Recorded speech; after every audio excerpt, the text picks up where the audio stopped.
আজরাইল সালাতু ওয়াস সালাম আসবে, তার মাথা আসমানে, পাও তার জমিনে, এক হাত মাশরিকে এক হাত মাগরিবে, দুনিয়া জোড়া তার শরীর। শরীরের ভিতরে লম্বা লম্বা কালো কালো কতগুলা পশম, নীল রঙের মতো দিঘির মতো দুইটা চক্ষু। বাজান ওই কালো কালো লম্বা পশমের গোড়া দিয়ে আগুনের জিব্বা বাইরাইতে থাকবে। আরে ওদিকে দুনিয়ার জোড়া শরীর, ওদিকে নীল রঙের মতো দিঘির মতো চক্ষু দিয়া যখন তাকাইবে, নাফরমানের রূহ তো তার বের হইতে চাবে না। 360টা মাকামের ভিতরে পালাপালি করবে। আজরাইল সালাতু ওয়াস সালাম বলবে, ওরে খবিস, আহারে আজীবনের হারে দুনিয়ার ভিতরে স্বাধীনতা পাইয়া, আহারে আল্লাহ আল্লাহ, আমার মালিকের সমস্ত নেয়ামত ভোগ কইরা, আমার মাওলার দেওয়া নেয়ামত চক্ষু দিয়া দেখছো, আমার মালিকের দেওয়া নেয়ামত জবান দিয়া কথা বলছো, আমার মালিকের দেওয়া নেয়ামত ব্রেন দিয়া পড়াশোনা করছো, আমার মালিকের দেওয়া নেয়ামত ব্রেন দিয়া ব্যবসা বাণিজ্য করছো, আমার মালিকের দেওয়া নেয়ামত ব্যবসা বাণিজ্য করিয়া সম্পদ গুছাইছো, টাকা পয়সা গুছাইয়া বড় লোক হইছো, অমুক হইছো তমুক হইছো। আমার মালিকের দেওয়া নেয়ামত খাইয়া তুই দুনিয়ায় বাঁচছ, আমার মালিকের হুকুম মানো নাই। আমার মালিকের হুকুম হয়ে গেছে তোকে ধৈর্য নেওয়ার জন্য।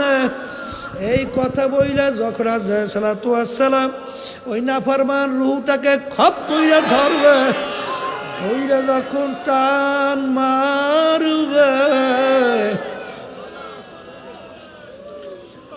কলিজার রগগুলা টাইনা টাইনা সেইরা নিয়ে চইলে যাবে। এখন আমার বাজানদেরকে বলবো, এখন তাকাইয়া দেখো, নাফরমান দেখবে জাহান্নামের দরজাগুলা টাস টাস কইরা খুইলা গেছে, জাহান্নামের আগুন ধাউ ধাউ কইরা জ্বলতেছে, জাহান্নামের সাপ বিচ্ছুগুলা ঘোরাইয়া ঘোরাইয়া নাফরমানের দিকে তাকাইয়া আছে। এই অবস্থা দেখে তো রুহু 360টা মাকামের ভিতরে পালাপালি করবে, রুহু তো তার বের হইতে চাবে না। এই জন্য আমার বাজানদেরকে বলবো, আর একটা জ্যান্ত খাসি বকরির চামড়া খুললে যেই কষ্ট, তার সে শতগুণ কষ্ট নাফরমানের রুহু কবজে। আল্লাহ আমাকে আমাদের সবাইকে মাফ করিয়ে দিয়ে। আল্লাহ আল্লাহ ও আল্লাহ।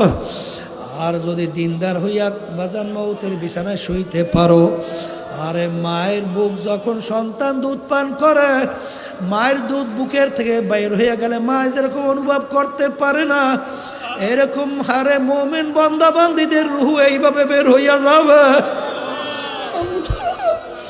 আপনি আমার জন্য আমাদের সবার জন্য কবুল করে আল্লাহ, ইয়া আল্লাহ, আপনি আমাদের জন্য কবুল করে আনে। যেই মামলার তদবির নাই সেই মামলার খালাস নাই। এই জন্য আল্লাহর ওলিদের ইতিহাস পড়লে দেখবে তারা কিন্তু কাঁদতে কাঁদতে মাওলার কবরে গেলে, বাজান সাহাবায়ে কেরামরা কাঁদতে কাঁদতে মাওলার কবরে গেল, আল্লাহর ওলিরা কাঁদতে কাঁদতে মাওলার কবরে গেল। আর যেই মামলার তদবির নাই তার কিন্তু খালাস নাই। যদি মুসলমান না হইয়া যদি মৌতের বিছানায় পাটখানা ভাসাও, এখন তাকাইয়া দেখো, তোমাকে 3টা কাপড় দিয়া প্যাঁচ দেবে, এরপরে বড়ই পাতা গরম কইরা তোমাকে গোসল করাইবে। স্বপ্নের রূহ দেখতে আসে, বলতে তো কিছু পারে না। এরপরে তোমাকে কাপড় পরাইয়া খাটের ভিতরে উঠাইয়া জানাজা নামাজ পড়াইয়া খাটের ভিতরে উঠাইয়া কান্দে করিয়া কবরে নিয়ে রওনা করবে। আর এখন বলে, ভাই তোমরা আমাকে কোথায় নিয়ে যাও? হে আমার সন্তান, তোমরা আমাকে কোথায় নিয়ে যাও? আখারে কবরের পাশে যখন নিয়ে রাখবে, দেখে কবরের ভিতরে সাপগুলা হা করে তাকাইয়া রইছে। আরে দেখে কেউ আমার কথা শুনে না, গুরুত্বও দেয় না।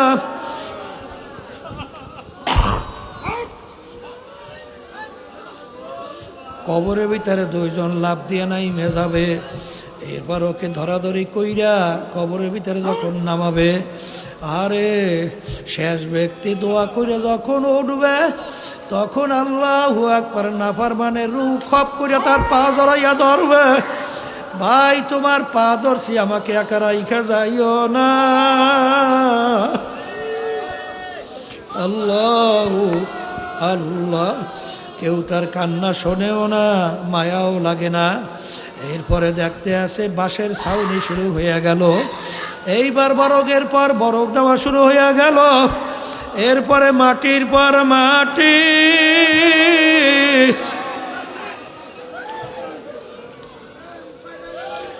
কবর অন্ধকার হইয়া আসতে আসে। এখন তাকে কোনো উপায় পায় না, কেউ তো আমার কথা শুনলো না। এখন দিক বিদিক হারাইয়া এখন আল্লাহকে ডাকে, আল্লাহ আল্লাহ আল্লাহ আল্লাহ। আমার মালিক বলবে, ওরে নাফরমান, দুনিয়ার ভিতরে স্বাধীনতা পাইয়া যেরকম তুই আমাকে ভুইলা গেছিলি, এইভাবে তোকে আমি ভুইলা গেলাম। তুই আমাকে ডাকবি, একবারও আর তোর ডাকে সারা দিব না।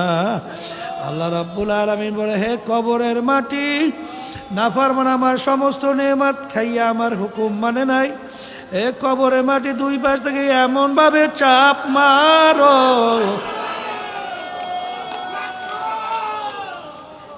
এক পাজরে হাত দিয়ে অন্য পাজরে মিশাইয়া দাও। আমার কাছে কোনো খাতির হবে না। এই জন্য আমার বাজানদেরকে বলবো, এই মাহফিলে যখন মালিক নিয়ে আসছেন, দিন কিন্তু পরিপূর্ণ। দিনের ভিতরে আমার মালিক পুরা ঢুইকে তারপর মরার জন্য বলছেন। বাজান, ভালো করে পরীক্ষা কইরা দেখো, যারা সহি তরিকার সঙ্গে জড়াইয়া আছে, দিন আর দিন আল্লাহর ফজরে তাদের দেল নেকের দিকে ঝুঁকতেছে, গুনার থেকে ফেরতেছে। আমি বাজানদেরকে বলবো, দলাদলি বুঝি টুঝি না বাজান, আমাদের উদ্দেশ্য হইল ইমানকে মজবুত করা, নেক আমল কইরা আমার মালিকের হুকুম মাইনা নবীর তরিকা অনুযায়ী চইলা তারপর কবরে রওনা করা লাগবে। যাদের চরমনের তরিকা ভালো লাগে আজকে তাওবার ভিতরে নিয়াত কইরেন, বর্তমান পীর সাহেব হুজুর চরমনাই তার কাছে মুরিদ হইয়া গেলাম। আর যাদের চরমনের তরিকা ভালো লাগবে না, যে কোনো এক সহি তরিকায় যান, মালিকের পাগল হন, চোখে পানি নিয়ে কবরে রওনা করেন। আল্লাহ আল্লাহ আল্লাহুম্মা আমিন। মালিক আপনি তাকাইয়া দেখেন, বন্দাবান্দিরা গুনার বোঝা মাথায় নিয়া তোমার শাহী দরবারে হাত তুলছি। আমার দয়ার মালিক দয়া মায়া করে আমাদেরকে মাফ করে দেন। এ ঘরের মেয়ে লোকেরা হাত উঠাও, দু চোখের পানি ফালাও, মাওলার দরবারে কান্দ আর মাপ চাও। যদি কান্না না আসে, মন কি বুঝো রে মন, একদিনে ঘরের দরজা দিয়া নতুন বউ ছিল রে মন। কত মেয়ে লোককে শরবত খাওয়াইলো, কত মেয়ে লোকে বাতাস করলো। আবার এমন একটা দিন আসবে,